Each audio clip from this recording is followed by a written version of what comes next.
এই কেমন আছে তোমরা? দেখো আজকে চলে এসেছি একটা ব্রেকফাস্ট রেসিপি নিয়ে।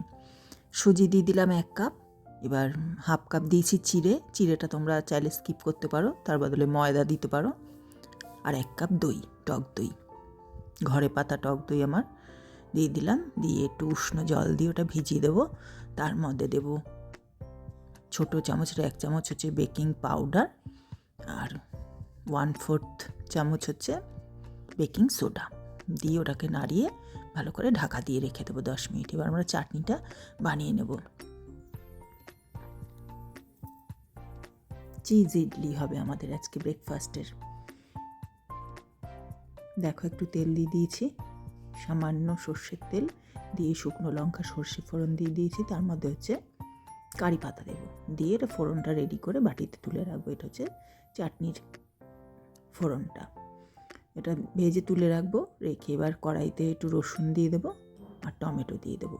টমেটোটা নাড়াচাড়া করে আমরা মিক্সিতে ব্লেন্ড করে নেবো। আর একটু তার সাথে ধনেপাতা দেবো, দিয়ে একসাথে টমেটো ধনেপাতা দিয়ে একটা আমরা চাটনি তৈরি করে নেব। তার মধ্যে আন্দাজ মতো একটু নুন দেবো, আর কাঁচা লঙ্কা সঙ্গে ধনেপাতার সঙ্গে একটু কাঁচা লঙ্কা বেটে দেবো, যে যেরকম ঝাল খাবো। তো এটা রেডি করে নেবো। ব্রেকফাস্টের জন্য তো একটা আগের দিন থেকেই একটু চিন্তা হতে থাকে কী হবে কালকে ব্রেকফাস্ট। এখন যদিও সবাই ওটস মুসেলি এইসব খায়, তো আমি ভাবলাম সুজি দিয়ে এই ব্রেকফাস্টটা খুব হেলদিও, খাওয়াও অনেকক্ষণ পেটেও থাকে, খিদে পায় না দীর্ঘক্ষণ এটা পেটে থাকলে, মানে খেলে সকালে।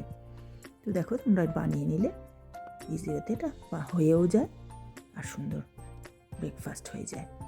তো দেখো এটার মধ্যে আমরা একটু পেঁয়াজ দিলাম আর একটু কারি পাতা কুচিয়ে দিয়ে দিলাম। পেঁয়াজটা চাইলে স্কিপ করতে পারো তোমরা, যদি চাও পেঁয়াজ না দিয়ে করবে। এর মধ্যে ক্যাপসিকামও দেওয়া যায়, টমেটোও দেওয়া যায়, তো আমি সেগুলো আর দিইনি, শুধু পেঁয়াজটাই দিয়েছি আর কারি পাতা দিয়েছি একটু, আর আন্দাজ মতো একটু নুন দিয়েছি। এবার তেল রিফাইন অয়েল দিয়ে অল্প করে ওটা দিয়ে মাঝখানে চিজটা দিয়েছি। চিজের যে স্লাইসগুলো পাওয়া যায় সেই একটা স্লাইস ওর মধ্যে ছিঁড়ে দিয়ে ওপর থেকে আরেকটু লেয়ার আমরা দিয়ে দিয়েছি ব্যাটারটা। তারপর ঢাকা দিয়ে রেখে দেখো আস্তে করে এরকম উল্টে দেবো, দিয়ে আবার ঢাকা দিয়ে দেবো। দিয়ে হয়ে গেলে আমরা ডিশে নামিয়ে নেব, তারপর চাটনির সাথে পরিবেশন করব। খেতে কিন্তু দারুণ হয়েছিল, তোমরা অবশ্যই খাবে। আর ভেতরে চিজটা জানো, চিজের টেস্টটা তো একটু অনবদ্যই হয়। তো চিজ ইডলিটা কেমন লাগলো সবাই কিন্তু বলবে আমাকে, আর ভালো লাগলে লাইক করবে, শেয়ার করবে, কমেন্ট করবে আর সাবস্ক্রাইব করবে। স্কিপ না করে প্রথম থেকে শেষ অবধি দেখবে। আজকের মতো টাটা, সবাই ভালো থাকবে।